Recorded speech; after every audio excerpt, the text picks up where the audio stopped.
오늘 만나볼 사사들은 에훗보다 한 걸음 더 걸어간 좀 역설적인 그러한 인물들이라고도 볼 수 있어요. 만약에 우리 성도님들이 그 시대의 이스라엘 백성들이라면 어떤 사람이 사사가 되었으면 좋겠다라는 그러한 기준을 한번 생각해 보시겠습니까? 어떤 사사의 기준을 가지고 있는 사람이 사사가 되었으면 좋겠습니까?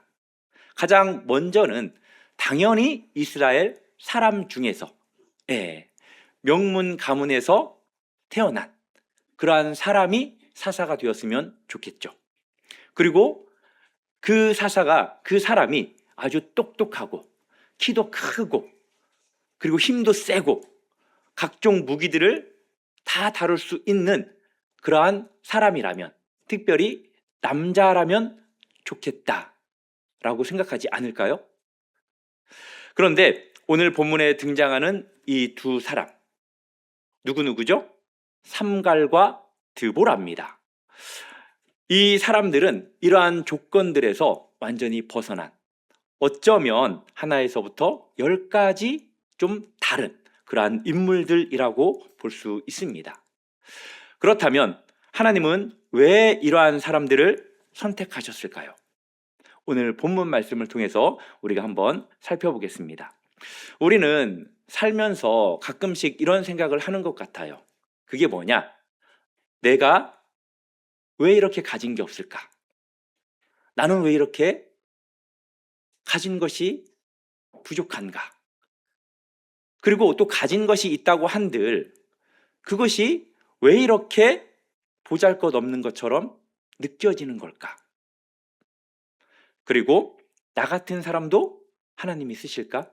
과연 하나님이 어디에 나를 쓰실까라는 그러한 질문들을 하게 돼요. 이러한 질문 앞에 하나님이 어떠한 분인지를 보여주는 바로 말씀이 오늘 본문의 말씀입니다. 우리 31절 말씀 다시 한 번만 같이 읽어볼까요? 시작. 에훗 후에는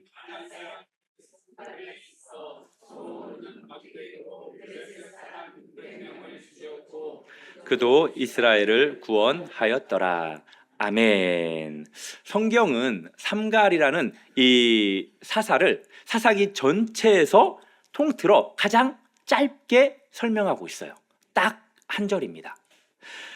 너무 정보가 빈약하다 보니까 삼갈에 대해서 신학자들도 연구를 별로 안 해요. 그래서 자료도 매우 부족합니다. 그러나 성경에 의미 없는 구절이 있을까요? 없죠. 성경에는 단 한 구절도 의미가 없는 말씀이 없어요. 믿으십니까? 이 한 절을 통해서 사사 삼갈에 대해서 하나님께서 기록하신 이유가 있을 거예요. 바로 그것을 우리에게 깨닫게 하기 위해서 하나님께서는 한 줄이나마 이렇게 기록하고 있는 겁니다. 먼저 삼갈이라는 사람이 어떠한 사람인지 좀 우리가 살펴보자면, 이 삼갈이라는 이 이름 자체는 히브리 이름이 아니에요. 히브리식 이름이 아닙니다. 이제 연구에 따르면 후리족에 속한 그러한 사람이다 라고 그렇게 말하고 있습니다.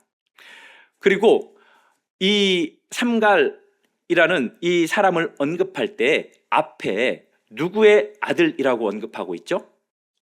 네, 아낫이라는 이름도 언급을 하고 있습니다. 이 아낫이라는 이름은 전쟁과 폭력, 그리고 다산을 주관하는 여신, 즉 우상의 이름과도 같아요. 그리고 앞전에 삼갈이라는 이 이름에 대해서 잠깐 언급을 하다가 말았는데 한번 띄워주시겠습니까? 앞에 거. 삼갈의 이름, 후리족에 속했기도 했고, 이 이름과 비슷한 이름이 해족 속 왕의 이름, 그리고 후리아인들이 섬기던 태양신의 이름에서도 발견되기도 했습니다. 그러니까 어찌됐건 이스라엘 백성이 아닐 확률이 아주 높다라는 거예요. 그리고 이가 가지고 있었던 도구가 뭐예요? 소모는 막대기였습니다. 전쟁 무기가 아니었어요. 동기구에 속하는 소모는 막대기였습니다. 그러다 보니까 이 삼갈은 이스라엘 계보에도 없는 사람이었어요. 그리고 무기도 제대로 없었습니다. 더 나아가 여호와의 영이 임하셨다라는 그러한 공식적 소명도, 그러한 표시조차도 없는 인물입니다. 그 시대의 시점으로 보면은 전혀 사사가 될 수 없는 그러한 사람이라는 거예요. 그런데 성경은 이 삼갈에 대해서 마지막 문장을 뭐라고 표현하고 있습니까? 그도 이스라엘을 구원하였더라.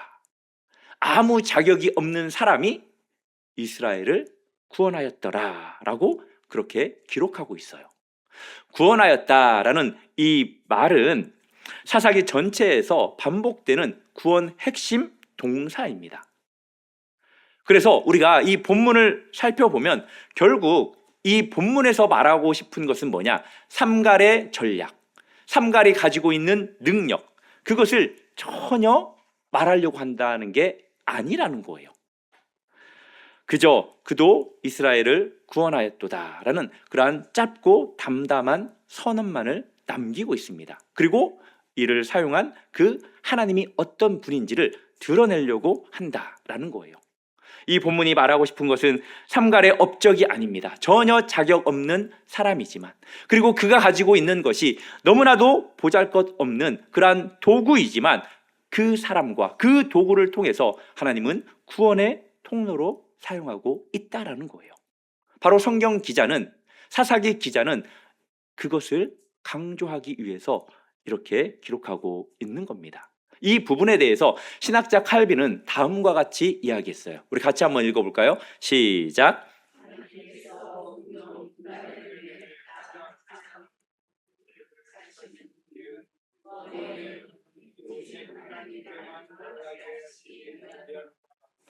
동의하십니까? 잘난 사람, 똑똑한 사람이, 능력 있는 사람이 무엇인가를 이룰 때 감동이 큽니까? 아니면 보잘것없는 사람이 무엇인가를 이룰 때 감동이 큽니까? 두말하면 잔소리죠. 네, 후자죠. 우리는 가끔씩 또 이런 생각을 하죠. 그래, 그래도 갖춰야지. 참 이 생각을 버리지 못해요. 내가 무엇인가를 이 정도는 갖춰야지라고 생각합니다. 그리고 내가 이 정도 해내야 그나마 하나님이 기뻐하지 않을까라고 생각을 한다라는 거예요. 그러면서 더 애써서 준비하고 조금 부족하게 느껴지면 스스로 자신을 몰아세워요. 야, 나는 왜 이렇게 부족하냐? 나는 왜 이렇게 지혜도 없고, 왜 이렇게 힘도 없고, 이렇게 가진 것이 없단 말인가?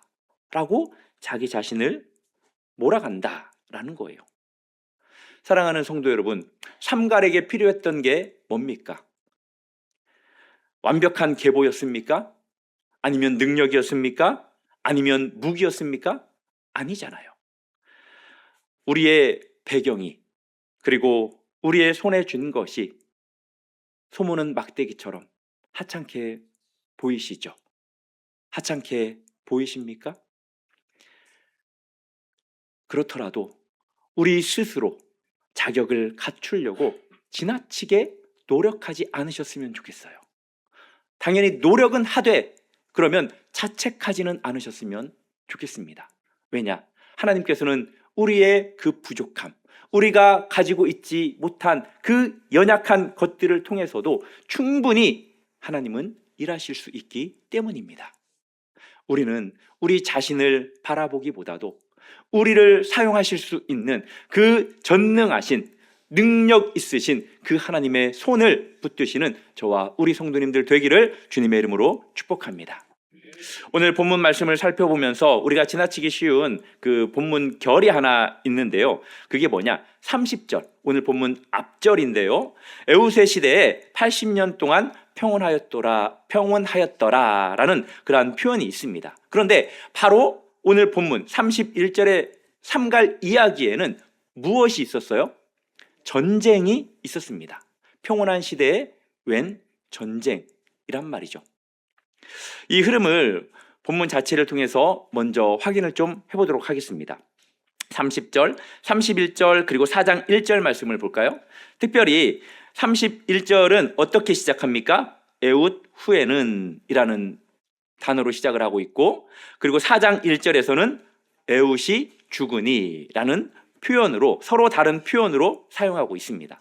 몇몇 주석가들은 이 부분을 상당히 주목해서 30절 그 평온했다라는 이 80년의 기간은 에웃이 살아있었던 그 전 기간을 가리킨다라고 말하고, 삼갈이 활동하는 그 시기는 그 안에 포함되어 있었을 가능성, 겹쳐 있었을 가능성을 그렇게 해석합니다. 그리고 이 해석을 힘을 실어주는 그러한 또 다른 본문이 있는데, 그게 후에 이제 드보라가 부르는 그러한 노래 안에서 발견이 되는데, 그 말씀이 5장 6절 말씀이에요. 우리 한 장 넘겨서 5장 6절 말씀 보면은 이렇게 기록이 되어 있죠. 같이 읽어볼까요? 시작. 아낫의 아들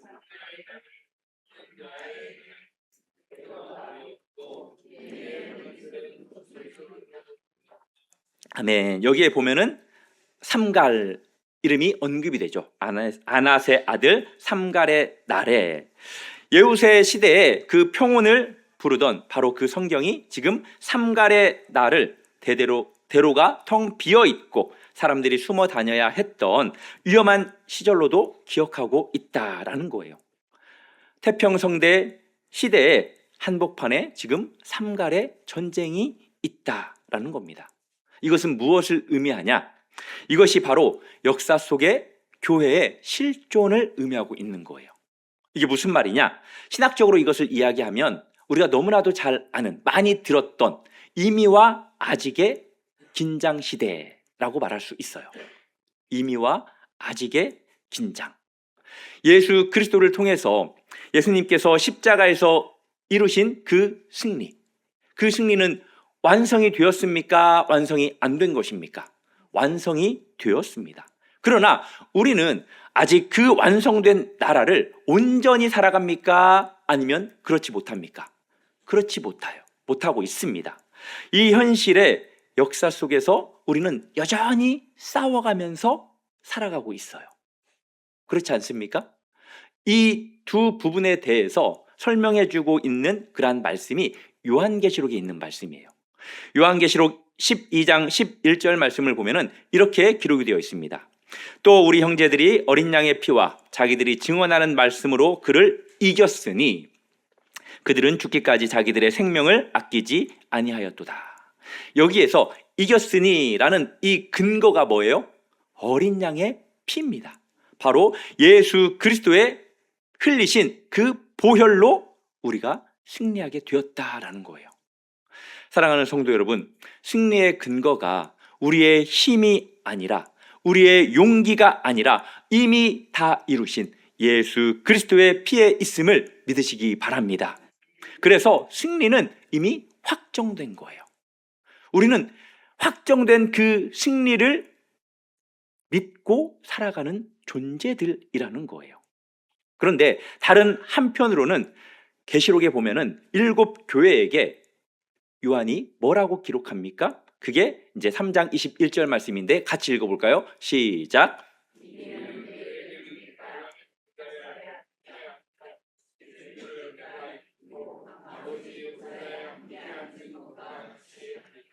아멘. 완료된 그러한 승리를 선포받은 자가 동시에 지금 이겨나가야 할 그러한 자로 부름받았다라는 거예요. 에웃의 그 태평성대 시대에 삼갈의 전쟁이 겹치듯이 그리스도의 완성된 그 승리와 교회의 현재 진행형 전쟁이 겹친다라는 거예요. 우리는 여전히 이 세상과 싸워가면서 살아야 하는 그러한 대상들이라는 거예요. 상당히 모순처럼 느껴지죠. 승리했으면, 그 승리한 대로 살면 얼마나 좋을까요? 사랑하는 성도 여러분, 우리는 예수님을 믿음에도 불구하고 우리는 여전히 흔들립니다. 여전히 싸워야 합니다. 은혜를 받았는데 그 받은 은혜로 똑바로 살지 못하고 기웃등거리면서 우리는 때로는 넘어지는 그러한 삶을 살아가요. 그것은 우리 성도님들의 믿음이 잘못된 증거가 아니에요. 여러분이 지금 애쓰고 있는 그 싸움들, 그러한 것들 자체가 이미 그리스도께 붙들려 있다라는 증거라는 사실을 기억하시기를 바랍니다. 오늘 싸우는 그 싸움들, 그것들을 부끄러워하지 마시고 이미 확정된 그 승리를 주신 그리스도를 오히려 붙들기를 주님의 이름으로 축복합니다. 삼갈의 소문은 막대기 다음으로 나오는 사사가 누굽니까? 드보라예요. 하나님이 준비하신 인물인데 상당히 뜻밖이죠. 드보라에 대한 표현은 이제 4장 4절 5절에 기록되어 있습니다. 삼갈이 이스라엘 사람인가라는 그 자격 시비에 걸려 있다면 이 드보라는 어떤 자격 시비에 걸렸을까요? 여성이라는 그것이 자격 시비에 걸린 거예요. 고대 근동 사회에서 여성이 나라의 재판장이 된다라는 것은 유례를 찾기 힘든 일이었습니다. 그런데 본문을 보면은 이 드보라를 소개하면서 아버지의 이름도 없고 또 계보도 없고 지파도 말하고 있지 않습니다. 단순히 남편의 이름, 랍비돗의 아내다라고만 언급할 뿐이에요. 그리고 이 드보라가 군사를 지휘한 경력에 대해서도 전혀 언급이 없어요. 그리고 무기를 든 기록도 없습니다.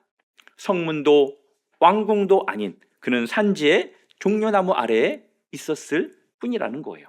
그런데도 하나님께서는 이 드보라를 세우셨습니다.